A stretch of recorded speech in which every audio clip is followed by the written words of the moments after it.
La ausencia de libro, Nietzsche y la escritura fragmentaria, por Maurice Blachot. 14. Nietzsche y la escritura fragmentaria. 3.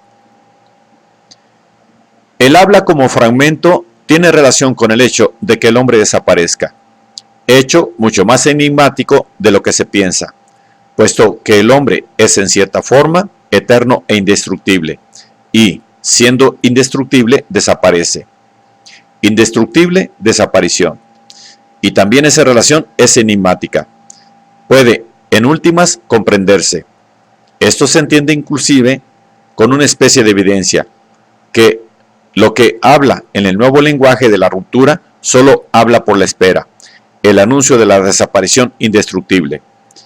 Es necesario que lo que se denomina el hombre haya llegado a ser el todo del hombre y el mundo como todo, y que, al haber hecho de su verdad la verdad universal y del universo, su ya realizado destino, se comprometa con todo lo que él es y más todavía con el ser mismo, con la posibilidad de perecer para que, liberado de todos los valores propios de su saber, la trascendencia, es decir, también la inmanencia, el otro mundo, es decir, también el mundo, Dios, es decir, también el hombre, se afirme el habla de la exterioridad.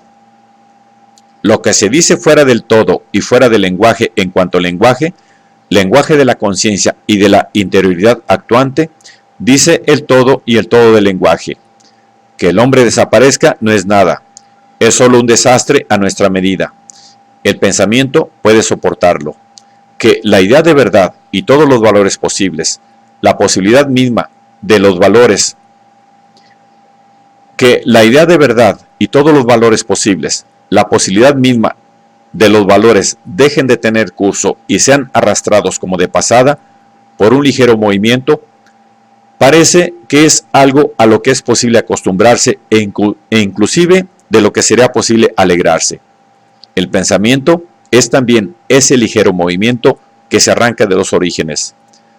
Pero, ¿qué sucede con el pensamiento cuando el ser, la unidad, la identidad del ser, se ha retirado sin dar cabida a la nada, a ese muy fácil refugio? Cuando lo mismo ya no es el sentido último del otro, y la unidad ya no es aquello en cuya relación se enuncia lo múltiple, cuando la pluralidad se dice sin relacionarse con lo uno, entonces, quizá entonces, se deja presentir, no como paradoja, sino como decisión, la exigencia del habla fragmentaria, de esa habla que, lejos de ser única, no se dice siquiera de lo uno y no dice lo uno en su pluralidad. Lenguaje, la afirmación misma, aquella que no se afirma ya en razón ni en miras de la unidad. Afirmación de la diferencia, pero sin embargo jamás diferente. Habla plural.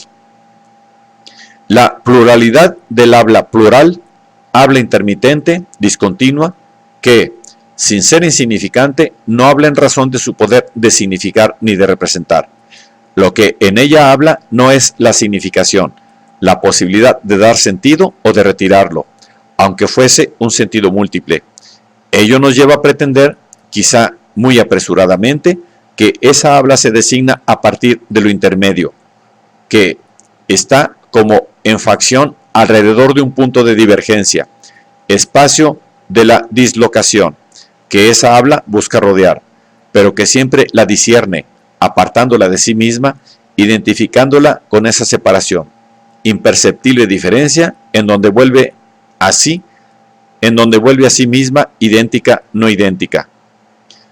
Sin embargo, inclusive si esta especie de acercamiento está en parte fundamentado, no podemos todavía decidirlo, nos damos cuenta perfectamente que no basta reemplazar continuo por discontinuo, plenitud por interrupción, conjunción por dispersión, para acercarnos a esa relación que pretendemos recibir de ese lenguaje otro.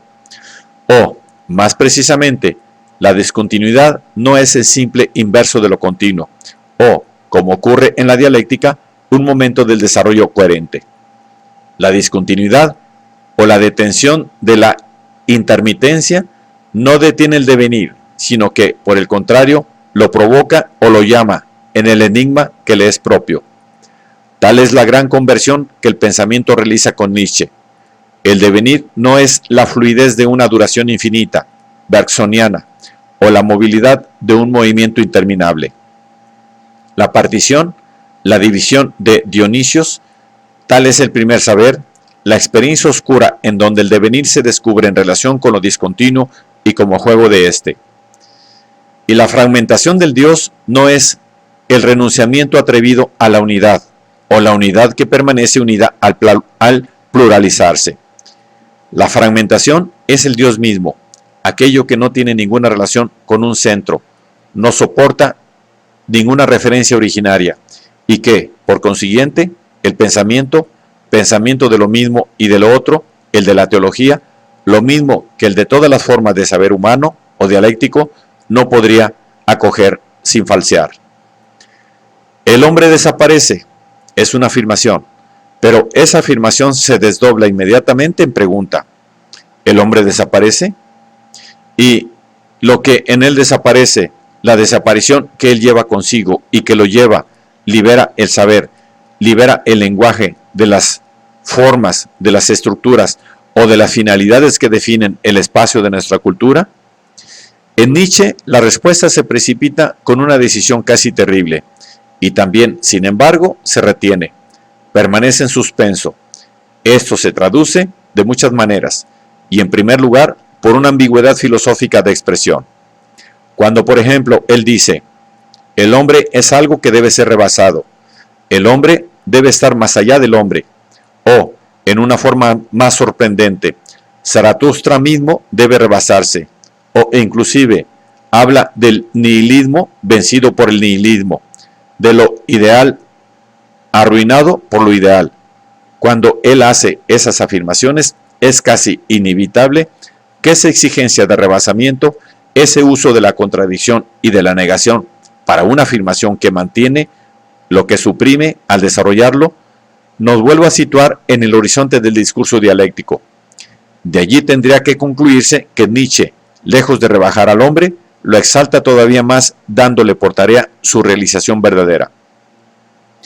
El superhombre es entonces solo un modo de ser del hombre, liberado de sí mismo, en miras a sí mismo, por el recurso al mayor de los deseos. Es justo, hay muchos textos, la mayor parte de ellos, que nos autorizan a entender al hombre como autosupresión, que solo es autorrebasamiento. Al hombre, afirmación de su propia trascendencia, bajo la garantía del saber filosófico todavía tradicional, y el comentarista que hegelianice a Nietzsche no podría ser refutado en lo que a eso respecta. Y sin embargo, sabemos que el camino seguido por Nietzsche es completamente distinto, aunque ese camino haya sido seguido contra él mismo, y que Nietzsche ha tenido siempre conciencia, hasta rayar en el sufrimiento, de la presencia de una ruptura tan violenta que logra dislocar la filosofía dentro de la filosofía. Rebasamiento, creación, exigencia creadora. Podemos encantarnos con esos términos, podemos abrirnos a su promesa, pero tales términos no afirman finalmente nada fuera de su propio desgaste, si nos retienen todavía junto a nosotros mismos, bajo el cielo de los hombres, prolongado apenas hasta el infinito. Rebasamiento quiere decir rebasamiento sin fin, y nada es tan ajeno a Nietzsche como un tal porvenir de elevación continua. ¿Sería entonces el superhombre sencillamente el hombre mejorado, conducido hasta el extremo de su conocimiento y de su esencia? En verdad, ¿qué es el superhombre? No lo sabemos, y Nietzsche, en sentido estricto, no lo sabe. Sabemos solamente lo que significa el pensamiento del superhombre. El hombre desaparece, afirmación que es conducida hasta sus límites cuando se desdobla en la pregunta.